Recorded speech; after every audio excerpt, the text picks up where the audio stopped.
way nga sakop nila mga ka-K5, no? Ini ang base sa pahayag sa Deputy Chief of Police nga si Police Lieutenant Zoe Celoterio sa interview sa K5 News FM Iloilo. Suno kay Celoterio nga may mga reklamo sila na baton gikan sa pila ka mga residente nga nagakadisturbo ang katulugod bangod sa ginaligar may mga nagapakarera nga motorsiklo sa dalanon. May mga angguluman nga ginalantaw ang kapulisan kaagay sang iban nga salakyan nga modified ang muffler rason nga masalaan ini kon kaisa nga motorsiklo. Ikaduha naman amo ang motorsiklo nga modified man ang muffler ilabi na kun magtilingob ang paglabay rason sang pagtugas ng gahod kag disturbo sa mga pumuluyo. Samtang wala naman ginadulas ang kapulisan ang pagbantay kag mag-imbestigar sa ginaligar nga drug race sa di nagaruving karagab itubtob kaagahon ang mga otoridad.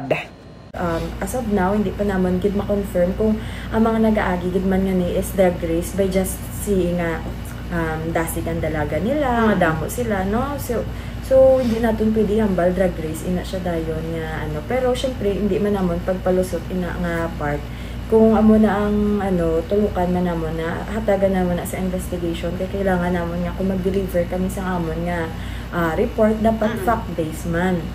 Ini si ka-K5 Karen Badilla para sa Kampiyon nga Balita, Serbisyo Publiko kag Kalingawan sa Iloilo. K5 News FM. This news is brought to you by, do you feel tired all the time? Do you have frequent infections? Do you have always cold? It's a sign of low immune system. Boost your immune system with Clinica D3 Bio. Antibacterial, natural antioxidant, immune system booster. Clinica D3 Bio has vitamin D3, lauric acid, and monolurine to fight against all viruses. Try Clinica Vitamin D3 with Coccus nocifera.